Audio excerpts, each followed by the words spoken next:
That'll never do. Hold on 1 second here.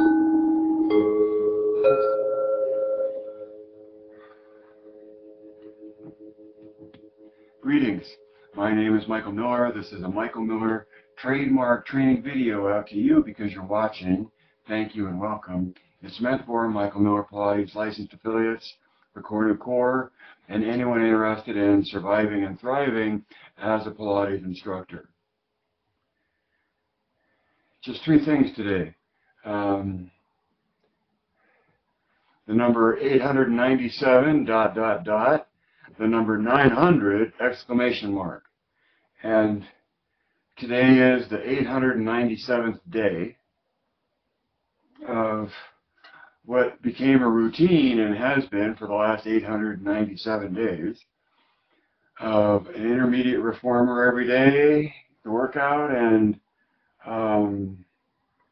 broadcasting on weekdays.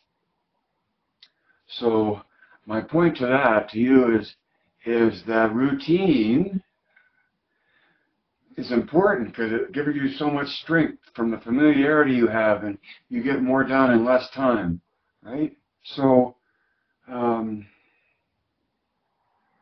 as a discipline, I think that the real pursuit of Pilates is a matter of routine, because if you really want the benefits of it, there has to be a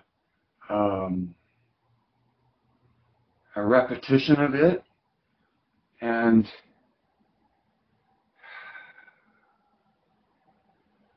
the more familiar you are with the routine, the more you get out of it, meaning the deeper you go in your effort, and because you go deeper, you don't stay as long, and so everything happens in less time.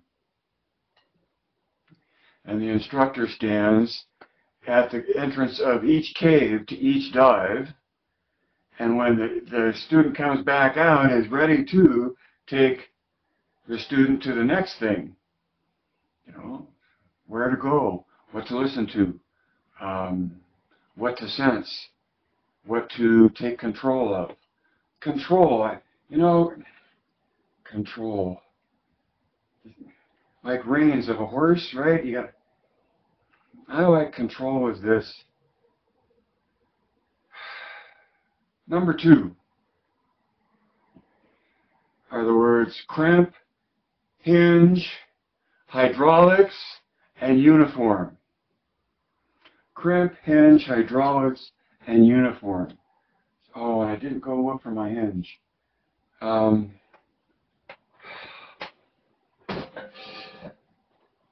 If I'm lucky, I'll look into my toy bag and immediately see my hinge. You have a toy bag, don't you? Because if you're going to communicate with someone, I have to get one of MacGuffins. If you're going to get one, get a hinge that's long and has this kind of shape in it, and a hinge here, so that the flaps are obvious and the hinge is obvious. Now a hinge has one end fixed and the other end rotates off of it, or both ends rotate, but the hinge is defined. I'm not sure I know how to say this.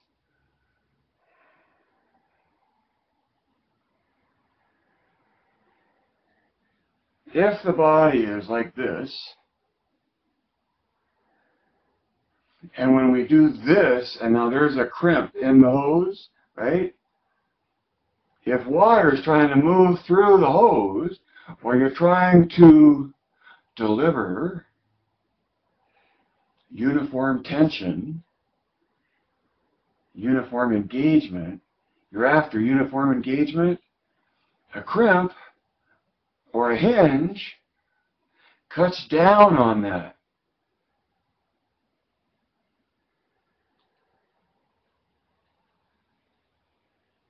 And so you've heard me talk a lot about how important uniform usage is, uniform engagement, because Pilates develops the body uniformly, meaning that it's a whole body effort.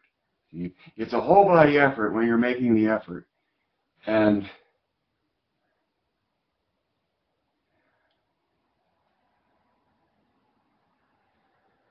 what do I want to say about that?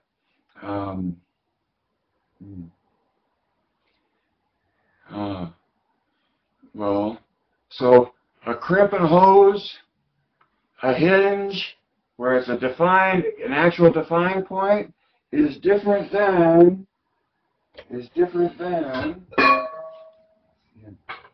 better be careful here, ouch, ouch.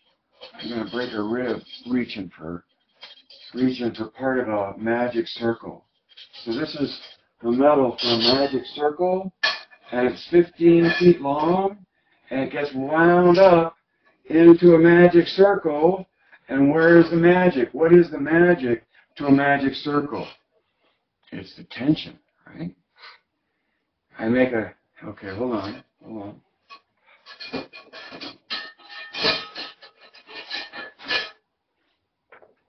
So I can make another circle like this with a rope. Circle rope, or circle tensile steel. The magic in the magic circle is the tension that you're tapping into within the metal. And so ideally,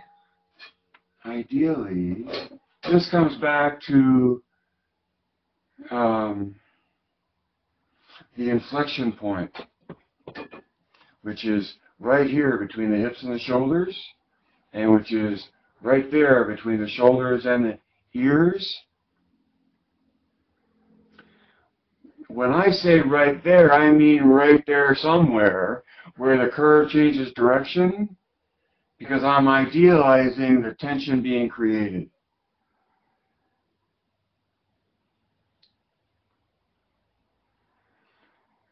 At that point, there is still the desire, well, there you go, right? So it's curving in one direction, and then it's curving another, okay? And right where that curve changes, sort of there, right where the top of my head is the inflection point in the dynamic, in the tension. And I don't see it as a hinge, because the tension is meant to, and is really, uniform in a way. You're stretching a rubber band, right? You're putting something under stretch, and in putting it under stretch, there's a continuity to the tension. The stretch doesn't hinge. The curve, in my mind, the way I see it, it doesn't hinge at the inflection point. And I think that's a lot because the body's capable of hinging in other places. Most noticeably at the hips,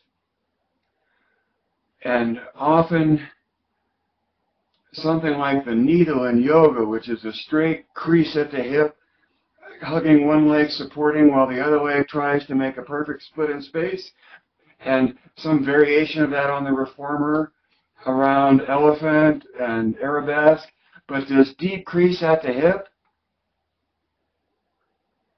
See, you see it a lot in the tsunami of Pilates Passion. But it steps away from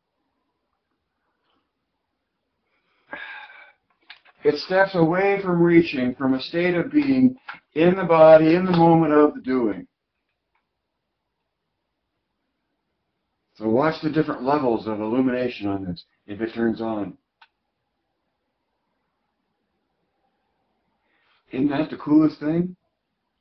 And I don't know why that is technically, but it establishes itself uniformly, and then somehow, some way, it hits a higher stage of brightness, and then it goes beyond that. So you dive into your focus, and you go after uniform engagement, you know, and there's levels of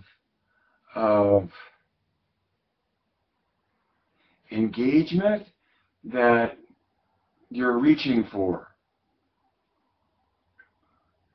I don't know if I made that very well. Uniform. I know that the body isn't technically performing fluorescence, but as a metaphor or a simile, it's like that. It's like that. Simile. It's like that. There's battery power at two ends that creates a tension, and that tension allows for the uniform engagement of the musculature. And so, and that's what the target is. That's what's so important. That's why hinging and then going into a deep crease to articulate legs or whatever,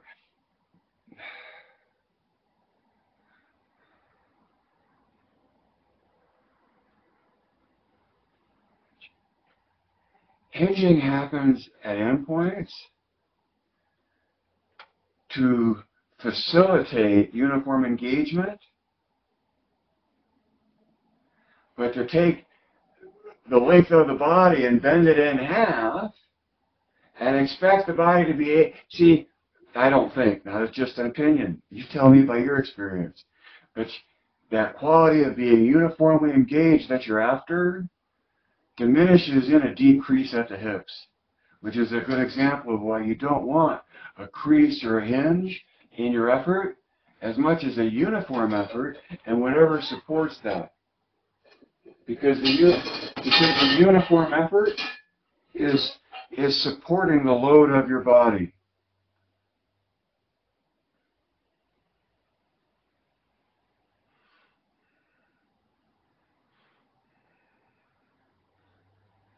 Then furthermore,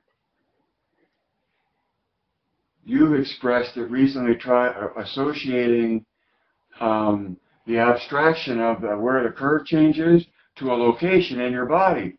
And you know, I had never really thought of that or considered that, and it's interesting.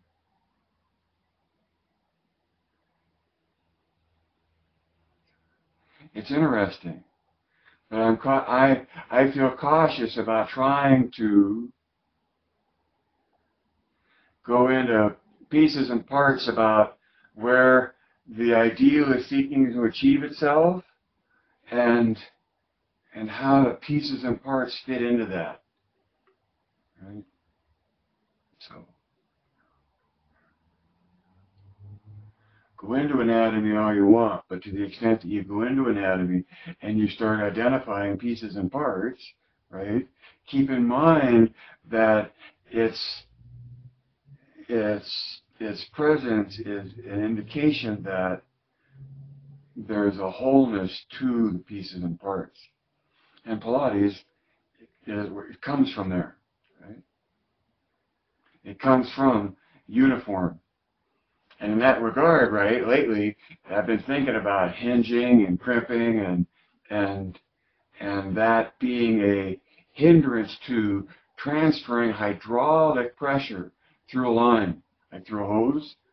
And if that's true through a hose, aren't we in some way, by creating oppositional rotation between axes as a means of engaging musculature, we're distributing the load, and to the extent that we distribute the load, the engagement of our musculature has a hydraulic pressure quality to it. I'm not sure that that's literal at all, but I'm pointing to the imagery to make the point about how important whole body is, and that hinging or crimping can hinder the what you're trying to do. So that was number two. Number three.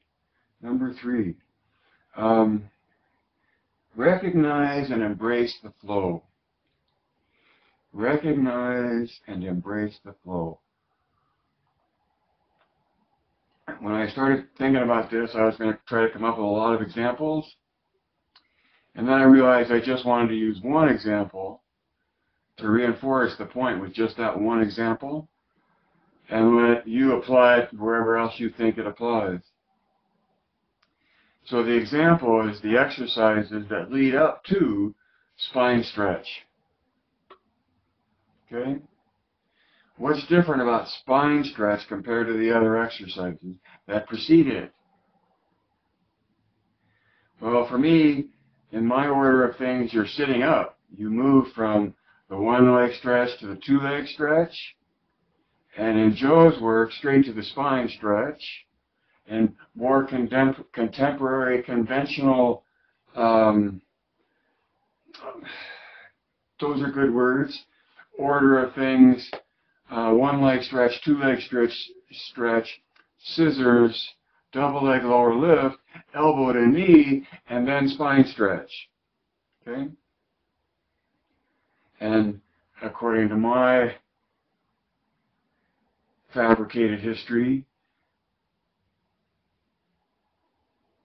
it was Ramana that didn't think it was hard enough, as was in Joe's sequence, and to make it harder, she added scissors and double leg lower lift and elbow to knee, which then is just more loading, right? The same two exercises of scissors and double leg, of single leg stretch and double leg stretch, get done over with straight legs, which is heavier, more loading, right? And that's consistent with all the rest of the mat and the work. And then, like saw ends a pattern sitting, elbow to knee has backfilled into what you do on your back to complete this pattern of flexion, extension, side bending, rotation, and torsion. Well, that elbow to knee isn't in Joe's original work, right? But it's in there in a lot of the culture, and I think because it was influenced by Ramana at a time before it was not part of the original work, so to speak. Anyway, my point is that all of that leads up to the spine stretch, which is a completely different orientation in the body where it's sitting up. It's holding its own weight up in space. And so the exercises that come before that are preparation for the body to be able to control the position it's holding in space.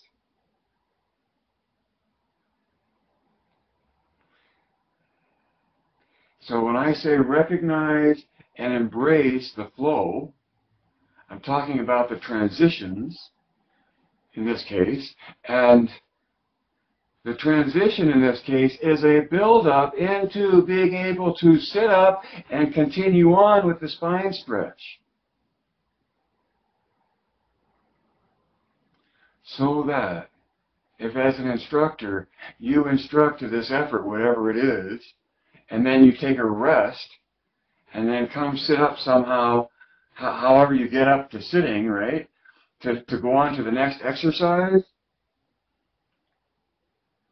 Something I'm trying to say is if you treat the exercises individually, it's good to practice them as such or to recognize them as such, but then to acknowledge and embrace the flow of Joe's choreography, right, is that single leg stretch, double leg stretch, scissors, double leg lower lift, elbow to knee. Just enough reps to, to work into it, but all of that developing the control and the engagement to sit right up and continue on. Not make an effort and then dive back into resting and giving away all of the preparation that the exercises that led up to that were designed to carry you into accomplishing the transition to the next state that the body's in space, like sitting. Okay? So, as I said before, learn all of the transitions, just one exercise to the next between the exercises, and then you know twice as many exercises because each transition links two exercises together. I know, that's obvious.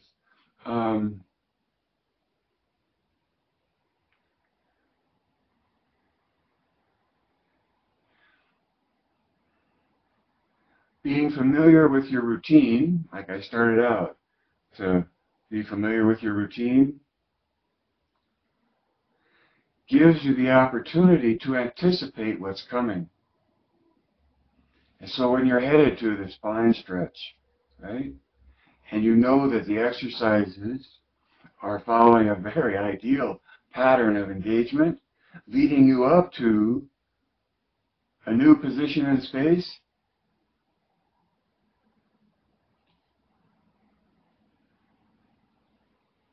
so I'll go through your work, your mat work, and your reformer, and whatever else really, and in choosing what you do, in what way is it preparation to allow you to be in, to make a, okay, conventional, here you are flat on your back, and then boom, you go up to sitting, and you continue on with sitting. What's your pattern? Well, there's flexion, and there's rolling like a ball, except it's further away from center, so it's heavier. That's where loading comes in again, right?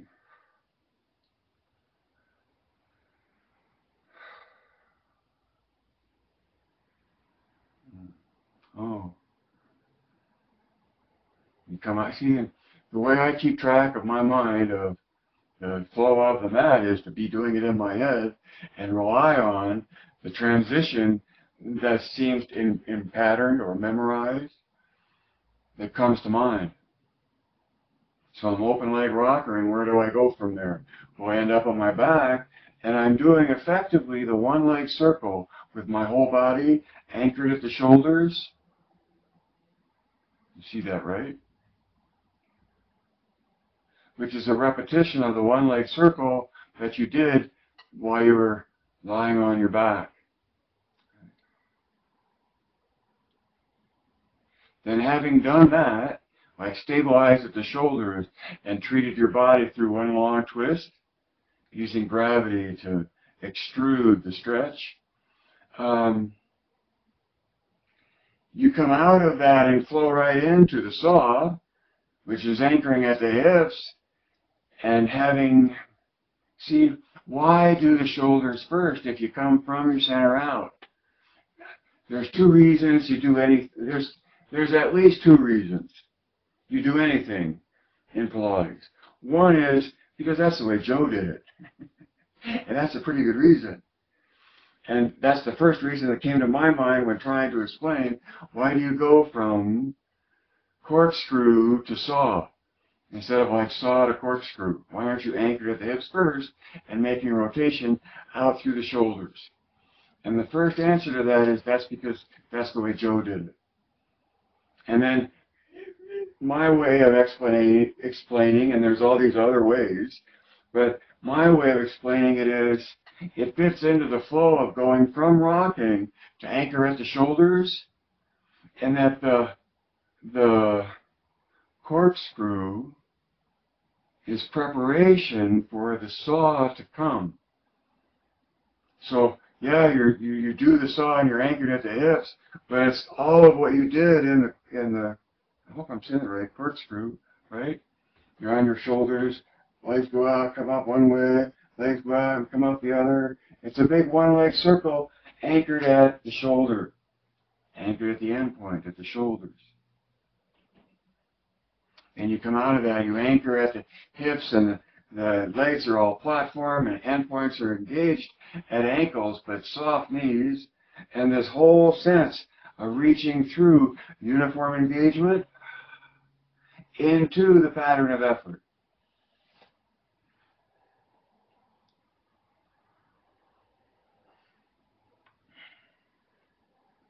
When you know your pattern and you can do your routine and you're familiar with it, you can look forward to where you're going from elbow to knee, knowing that it's recovery while you're still moving.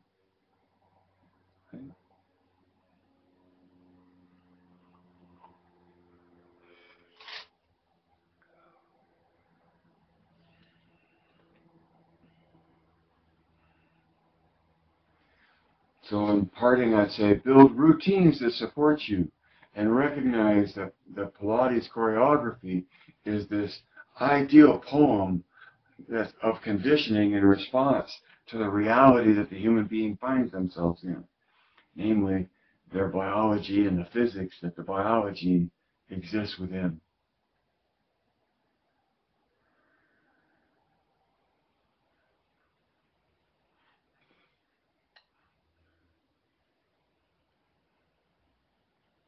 Einstein once talked about not needing to know every muscle in his leg in order to pedal a bicycle.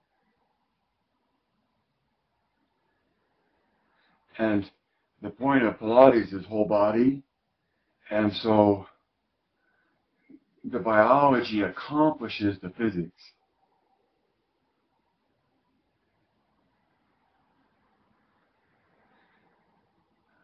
Biology is part of it for me, you know, and, you know, after you've been to a few body world exhibits or gone to the extreme of working with cadavers,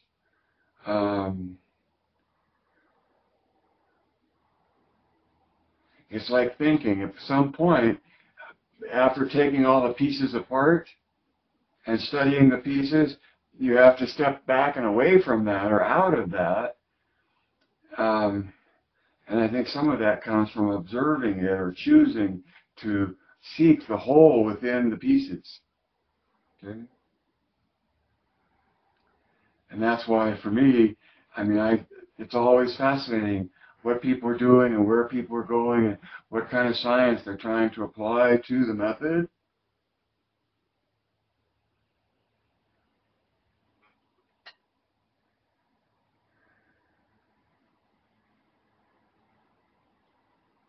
And where it becomes a matter of distinguishing different points of view. I hope that in the MMP point of view, the whole thing about whole body that I think most of the Pilates culture would agree with is of paramount importance to the instructor and how they go about educating their student.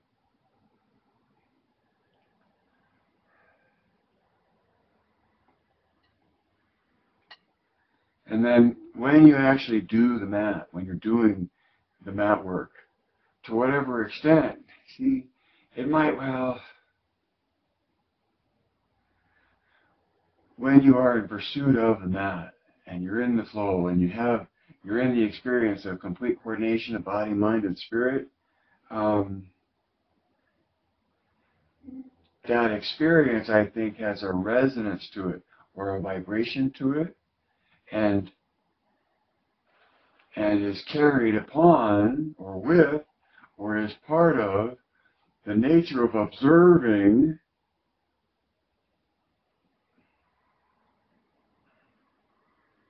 that's going on while you're moving. Okay?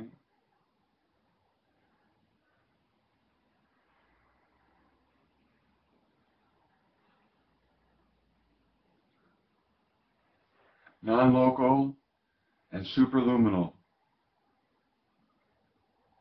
from the book by Nick Herbert, Quantum Reality. 6 different views about how the world, what the world is made of, or not even that. Trying to explain our experience, we comes back to experience.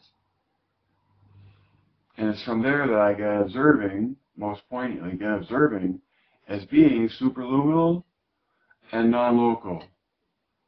And that means sort of connected to the universe faster than light. Okay? And so no wonder that in the doing of it, you set up this field of focus. And that, in the moment that it's created in, resonates throughout time and becomes part of the overall resonance of the poem.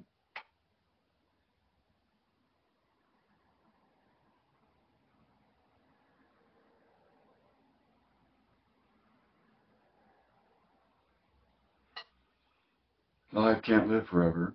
Read between the lines. See behind the curtain. Add two and two. Direct your thinking. Geist